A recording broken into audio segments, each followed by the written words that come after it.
falamos então sobre um célebre mito da cultura greco-romana, que são os 12 trabalhos de Hércules. E apesar dessa ser uma história muito famosa, não existe bem uma versão original dos 12 trabalhos de Hércules. O que existe são várias fontes diferentes que contam essa história ou partes dessa história, e que essas fontes divergem muito uma das outras.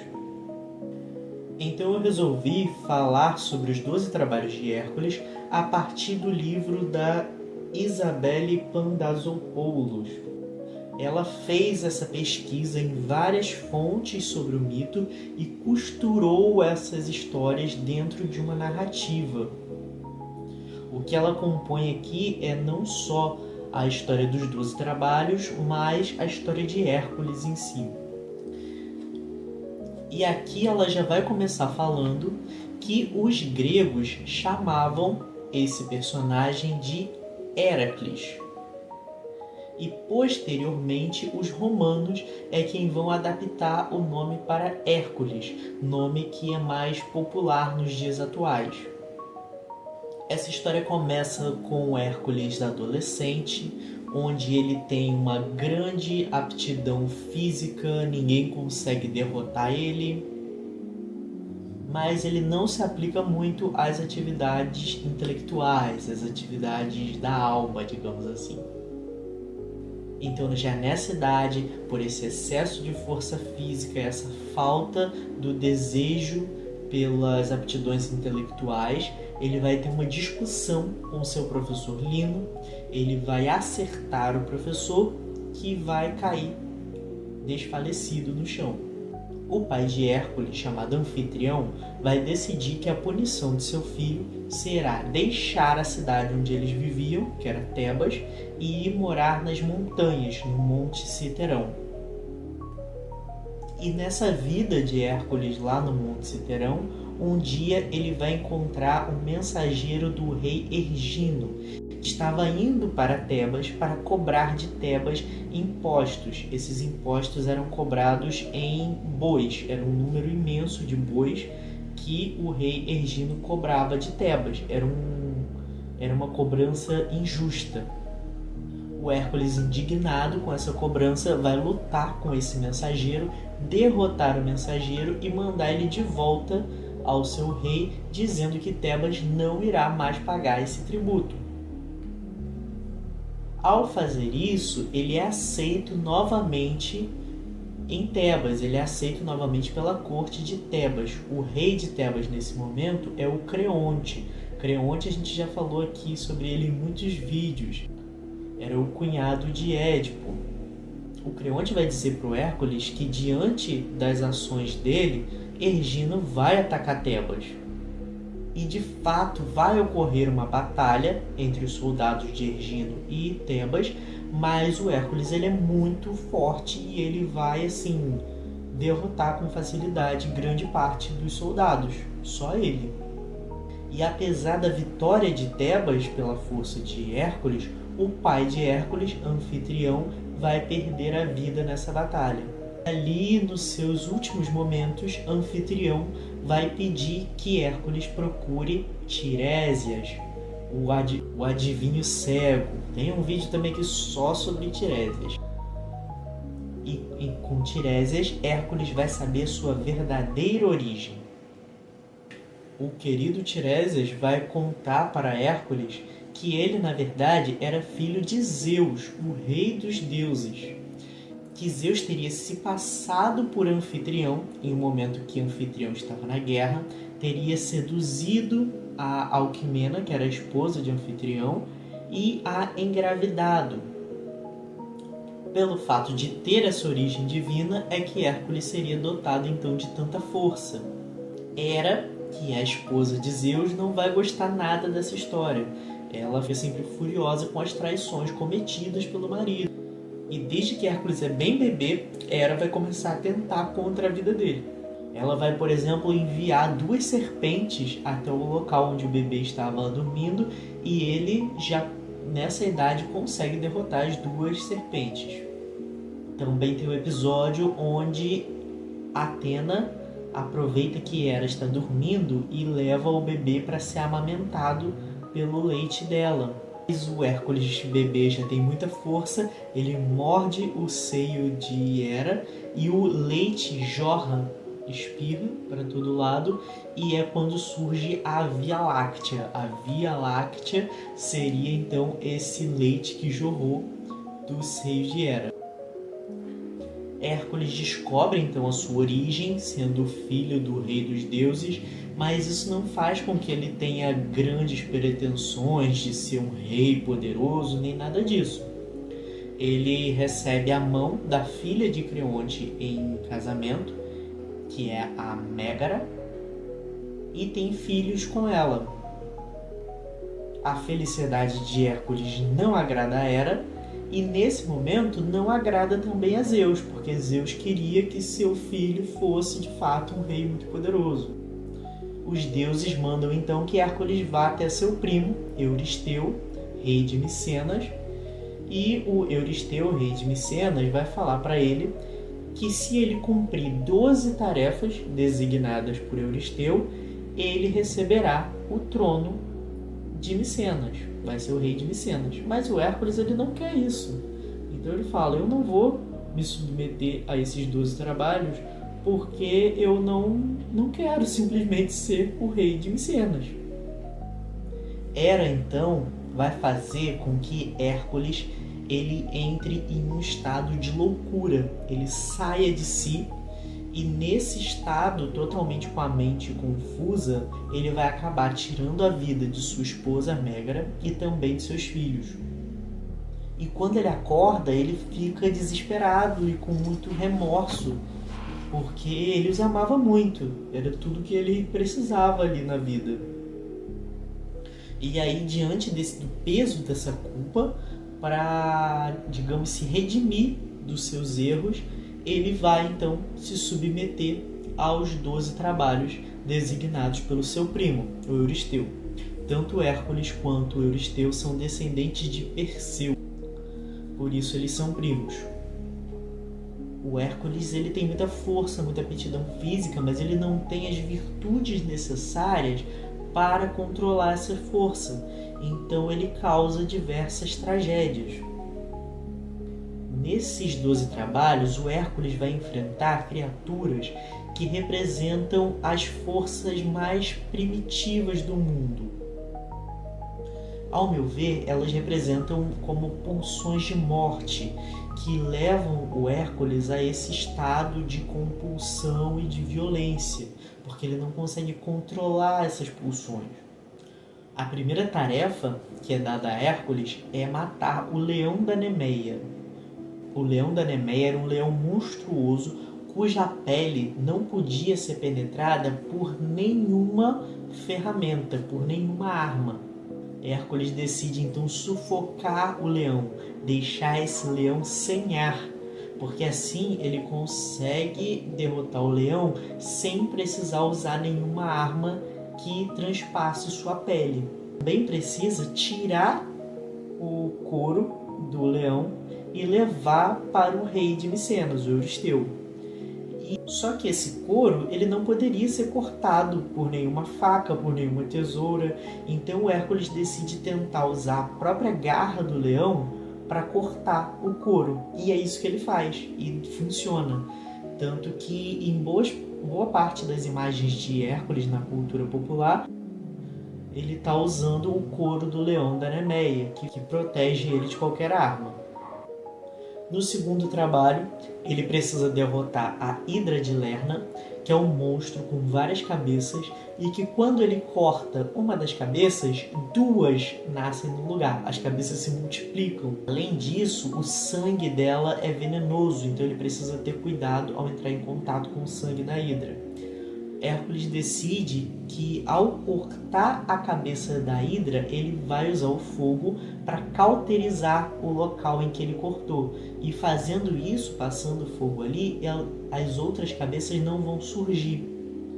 Mas ele vai descobrir também que uma das cabeças da Hidra é imortal, que ele não tem como matar essa cabeça. Então ele vai colocar ela debaixo de uma pedra para que essa cabeça fique ali em constante vigilância. Mas ele também interpreta aqui que essa imortalidade vem do fato de que esse monstro vai de alguma forma atormentar ele para o resto da vida. E ele vai banhar as suas flechas no sangue da Hidra, então essas flechas se tornam altamente venenosas. No terceiro trabalho de Hércules, ele vai precisar vencer o javali de Erimanto, que era também um javali enorme, monstruoso, e que nesse caso Hércules não pode matá-lo.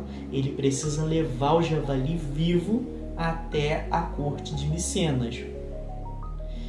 Ele vai então correr do javali e fazer com que o javali perca no cansaço. Ele vai correr muito até que o javali fique cansado, não aguente mais, e aí ele vai lá e vai domar esse javali e levar ele até o rei de Micenas. Quando ele chega lá em Micenas com o javali, o Euristeu, não acreditando no que ele estava vendo, ele, aterrorizado, com medo do javali também, vai se esconder dentro de um jarro.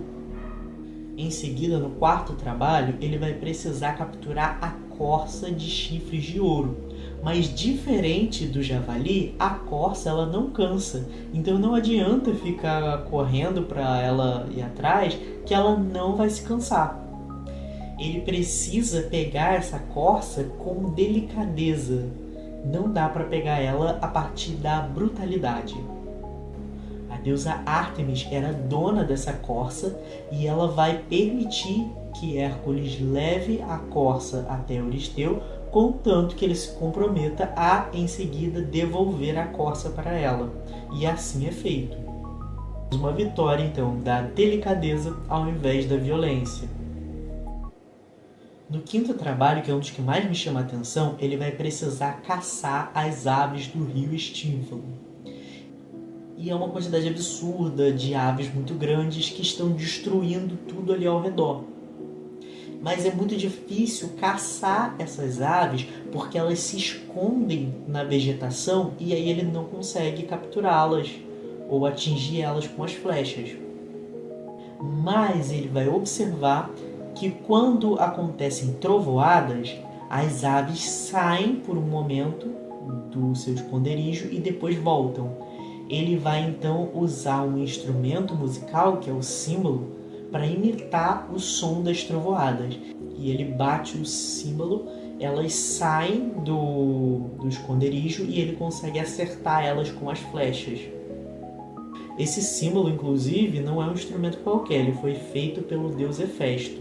Gosto desse trabalho porque eu vejo uma simbologia que fala sobre problemas que precisam vir à tona, problemas que nós precisamos deixá-los aparentes para conseguirmos lidar, aquelas coisas que ficam escondidas no nosso interior e que às vezes nós precisamos colocar para fora para nós conseguirmos lidar com elas.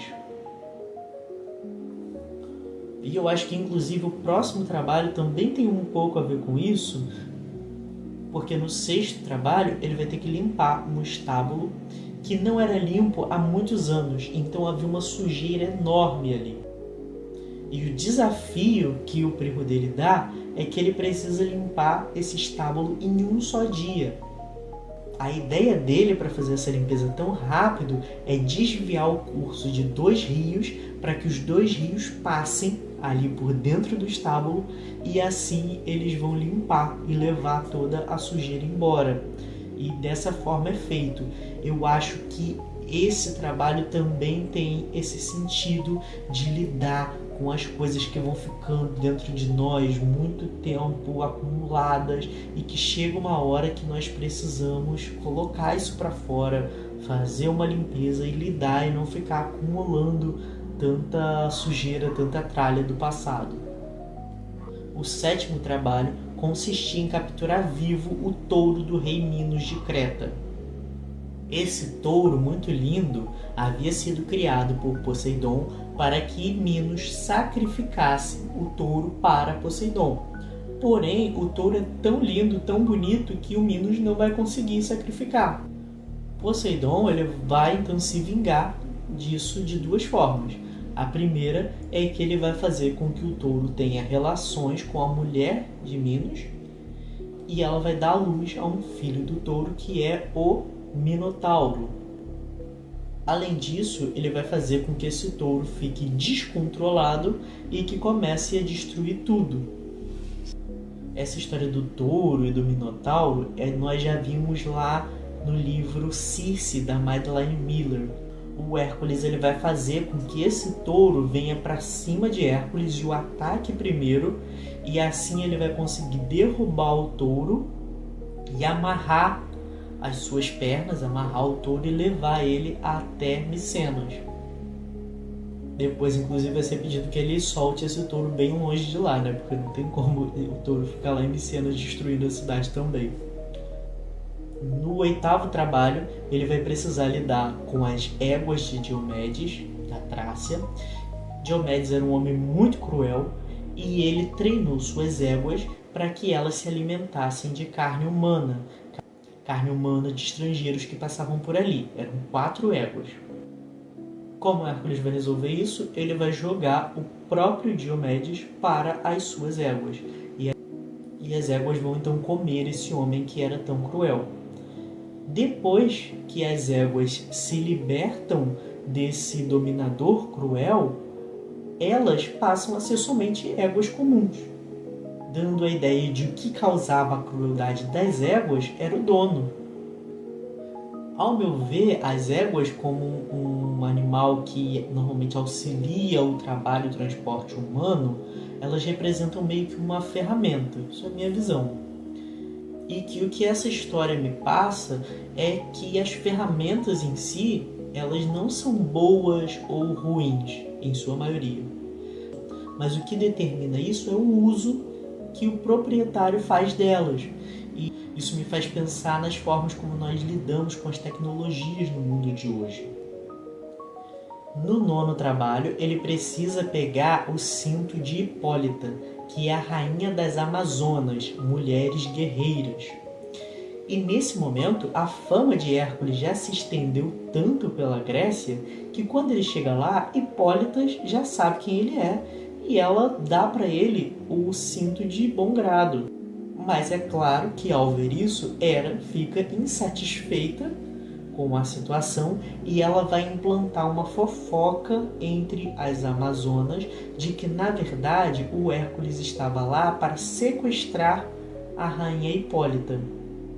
O Hércules então vai ter que enfrentar essas mulheres guerreiras e vai derrotá-las para pegar o cinto e levar para Micenas. As Amazonas são derrotadas porque elas deram ouvidos a boatos, a notícias falsas, às fake news da mitologia. E o relato do 10º trabalho nesse livro é bem curtinho, contar que Hércules precisou capturar o rebanho de 1000 bois do gigante Gireão. Era um gigante enorme que tinha ainda um cachorro de 2 cabeças. Mas Hércules consegue derrotar o gigante e o seu cachorro e tomar deles esse rebanho enorme. No 11º trabalho, Hércules vai precisar roubar uma maçã de ouro no Jardim das Hespérides.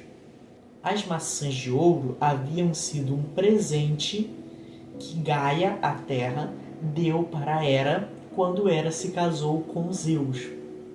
E por ser um presente tão precioso, essas maçãs ficavam nos confins do mundo, em um lugar onde ninguém sabia onde era. Para descobrir a localização desse jardim, ele precisa encontrar um deus marinho, que é o Nereu. O Nereu ele se transforma em touro, se transforma em cobra, então o Hércules vai ter que usar sua força para agarrar o Nereu e fazer com que ele dê para ele as instruções de como achar esse jardim. Nereu vai dizer para ele que esse jardim fica no monte de Atlas. Atlas foi o titã que foi condenado pelos deuses a segurar o céu em cima dos seus ombros. No caminho até o monte de Atlas, Hércules vai encontrar Prometeu. Prometeu, que estava acorrentado numa pedra com um animal comendo as suas vísceras, como uma punição também dada pelos deuses pelo fato de ele ter dado fogo ao ser humano. Hércules vai se compadecer de Prometeu e ele vai quebrar a pedra e libertar o Prometeu. Prometeu vai dar para ele uma dica. Ele vai falar o seguinte, que as maçãs de ouro, elas não podem ser tocadas por mãos humanas. O Hércules, ele não pode tocar nessas maçãs. Ele precisa que outra pessoa, uma pessoa divina, pegue as maçãs para ele. Então, quando ele chega lá no monte de Atlas, ele vai sugerir para Atlas que deixe Hércules segurar o céu por um tempo, ficar ali substituindo ele na sua pena. Enquanto isso, o Atlas vai lá pegar as maçãs. Ele consegue pegar as maçãs porque ele é divino. Mas é claro que uma vez que Atlas está livre, ele não quer bem voltar para a sua punição, para o seu tormento eterno. Então Hércules precisa enganá-lo de alguma forma, né, para que ele retome o seu posto e volte a segurar o céu. O último trabalho, que é o 12º, Hércules precisa ir até o submundo, o mundo dos mortos, que é o Hades, que é governado pelo deus Hades também, e pegar o cachorro de Hades, que é o Cérbero. Cérbero é um cachorro que tem 3 cabeças. Hades fala que empresta o seu cão para Hércules, contanto que ele consiga dominar o cão sem usar nenhum tipo de arma. Ele vai conseguir derrotar o cão apenas com a sua força para sufocar as 3 cabeças de Cérbero. Vai levar o Cérbero até o Euristeu, que vai pedir que ele devolva imediatamente aquele cão para Hades, porque é uma criatura enorme e assustadora. Após 10 anos, Hércules vai finalmente completar os 12 trabalhos dados por Euristeu a mando de Hera. Após completar os 12 trabalhos, o Hércules vai conhecer uma moça chamada Djanira. Ele vai se casar com a Djanira, mas ela sofre de ciúmes terríveis. E por causa desses ciúmes, ela por acidente vai envenenar o Hércules com o veneno da Hidra de Lerna. Lembra que ele falou que a Hidra atormentaria ele para o resto da vida? Então ela vai envenená-lo com o sangue da Hidra. Ele vai passar a sentir uma dor muito forte, a agonizar pela dor do veneno. E ao ver o seu filho agonizando de dor, Zeus se compadece dele e vai levá-lo de carruagem até o Olimpo, a morada dos deuses. Lá ele vai se tornar então imortal, vai se tornar um ser divino. Ele vai se casar com Hebe, que seria a deusa da juventude. Esses 12 trabalhos, eles vão demonstrar um processo de lapidação interna do Hércules, onde ele vai sair desse estado bruto que ele é apresentado no início da história para um estado divino, lapidado. Esses trabalhos vão fazendo com que o herói tenha que se desenvolver internamente. Ele vai ter que trabalhar o seu intelecto, ele vai ter que trabalhar a sua alma para além do seu desenvolvimento físico. Nesses 12 trabalhos, o Hércules parece lutar não só contra forças externas, mas parece que eles, num plano simbólico, falam sobre questões internas dele. Impulsos profundos que empurram ele para uma cena de destruição, mas que também podem empurrá-lo para a preservação e a criação, para as boas coisas. É como se cada um desses monstros falasse sobre o impulso dele de aniquilar, de levar tudo a nada. Uma espécie de instinto sombrio que, se não for dominado, devora a quem carrega. Mas os trabalhos mostram que também existe nele uma outra força, a força do criar, a força do construir e a força de saber lidar com a sua força física.